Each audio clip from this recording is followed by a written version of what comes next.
mga ka-wonder, for today's video ay mag-ingat po tayo kasi papasok na yata yung bagyong Paulo, mga ka-wonder. O ayan o, biglang lumakas na yung ulan. Yan. Tsaka medyo mahangin-hangin na rin. Mga ka-wonder, nagsasahod tayo ng tubig. Ayan. At saka mga ka-wonder, nagluto na rin ako ng pansit canton. Ulam ng mga ulam ng apo ko at saka yung bunso kong anak, mga ka-wonder. Ayan. Ito po ang ulam namin ngayon. Yummy. Mga ka-wonder. Gulay is like talaga. Mga ka-wonder, ito po yung ulam. Kasi maaga ako nagluto, mga ka-wonder. Kasi baka mag-run out. Ay nakaluto na rin ako ng gulay. Biglang lumakas yung hangin, mga ka-wonder. Ito yung gulay.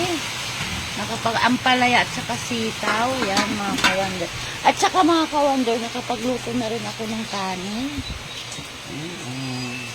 Diba? Kasi, mga ka-wonder, pag nag-brand out, wala na, hindi na ako makapagluto. Kaya, nagluto na ako ng panghapunan namin. Tsaka darating ngayon yung college ko. Pero chat ko na lang na pag malakas yung hangin, bukas na lang siya uwi.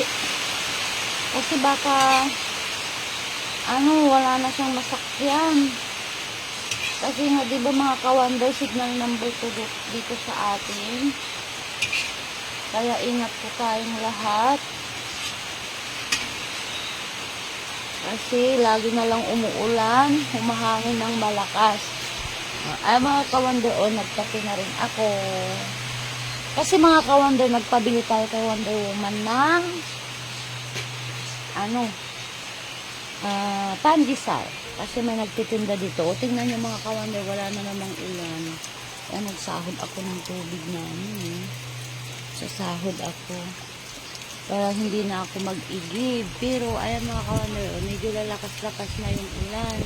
Sana naman wag nang umulan at humangin ng malakas na malakas. Nakakatakot. Diba, mga ka-wonder? Ayan, maglagay na tayo ng ingredients ng pansit canton. Ayan mga ka-wonder. Yan mga ka-wonder, yan lang po ang update ngayong araw. Ingat po tayo lagi. God bless. Bye-bye. Love you all.